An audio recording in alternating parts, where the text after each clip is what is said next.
رہے ہیں، تو انہوں نے آپس میں یہ فیصلہ کیا، اور ان کے بڑے مسیح نے، ان کے پادری نے کہا کہ میں ایسے چہروں کو دیکھ رہا ہوں جو چمک رہے ہیں اور ان کے نور سے آسمان روشن ہو رہا ہے۔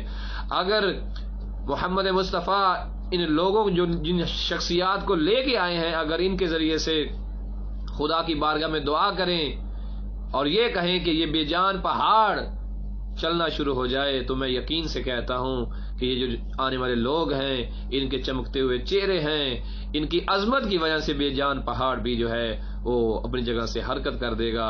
ہم ان سے مباہلہ نہیں کریں گے۔ اگر ہم نے ان سے مباہلہ کیا تو نتیجہ یہ ہوگا اس مباہلے کی وجہ سے کہ ہماری نصارہ کی نسلیں تباہ و برباد ہو جائیں گی، قیامت تک ہماری نسل نہیں چلے گی۔ آخرکار انہوں نے رسول اسلام صلی اللہ علیہ وآلہ وسلم کی سچائی کو قبول فرمایا اور جزیہ دینے کے لیے تیار ہو گئے۔ تو مومنین گرامی، یوم عید مباہلہ ہمیں کیا درس دیتا ہے؟ ہمیں کیا بتاتا ہے کہ یوم عید مباہلہ یعنی 24 ذی الحجہ مباہلہ کے دن ہمیں پیغام کیا ملا ہے؟ پیغام فقط یہ نہیں ہے کہ مسیحوں نے آل محمد علیہ السلام کی فضیلت کا اقرار کیا اور یہ فضائل پڑھے کہ یہ چمکتے ہوئے چہرے ہیں، اگر یہ بے جان پہاڑ کو کہہ دیں کہ اپنی جگہ سے حرکت کرو اور وہ حرکت کرنے لگ جائے، یہ فقط پیغام نہیں ہے۔ پیغام یہ ہے کہ وہ آل محمد کی عظمت کا اقرار بھی کر رہے ہیں، ان کے انوار طیبہ، انوار مبارک کو تسلیم بھی کر رہے ہیں۔ اگر انہوں نے دل سے تسلیم کیا ہوتا تو رسول اسلام صلی اللہ علیہ وآلہ وسلم کی رسالت کا کلمہ پڑھتے اور مسلمان ہو جاتے۔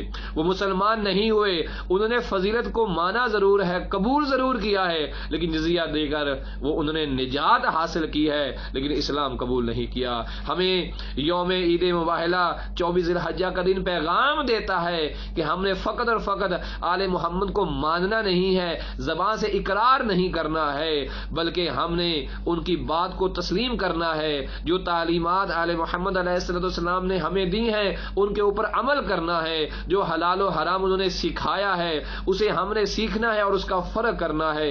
اگر باتوں کی حد تک رہے، انہیں ماننے کی حد تک گئے اور دیکھیں کہ ان کا یہ مقام ہے، ان کی یہ فضیلت ہے، ان کا یہ مقام ہے، اگر اسی حد تک گئے تو شاید خدا نہ کرے کہ ہمارا شمار ان لوگوں میں نہ ہو جائے کہ جو محمد و آل محمد کا فقط زبان سے مانتے تھے، کردار سے نہیں مانتے تھے۔ جو آل محمد کی فضیلت کا کو زبان سے تو مان رہے تھے لیکن آل محمد کے کردار کو اپنا نہیں رہے تھے، یعنی وہ حضرت علی کو مانتے تھے، رسول اسلام کو مانتے تھے، آل محمد علیہ السلام کو مانتے تھے، لیکن آل محمد علیہ السلام کی نہیں مانتے تھے۔ تو یوم مباہلہ کا یہ پیغام ہے کہ ہمیں آل محمد کو بھی ماننا ہے اور آل محمد کی بھی ماننی ہے۔ خدا آل محمد کے صدقے اس دن میں ہمیں زیادہ سے زیادہ سعادت حاصل کرنے کی توفیق عطا فرمائے۔ ان سچوں کی اس عظیم فتح کا دن کہ جب سچے مقابلے میں نکلے تو ان کے مقابلے میں آنے والوں کو یقین ہو گیا کہ ہم سچے نہیں ہیں بلکہ ہم جھوٹے ہیں، تو پتہ چل گیا کہ پائندن پاک یہ وہ عظیم ہستیاں ہیں کہ ان کا مقابلے میں نکلنے والا فرد جو ہے وہ سچا نہیں ہو سکتا، ان کے مقابلے میں آنے والا ہمیشہ جھوٹا ہے اور جھوٹا ہی رہے گا۔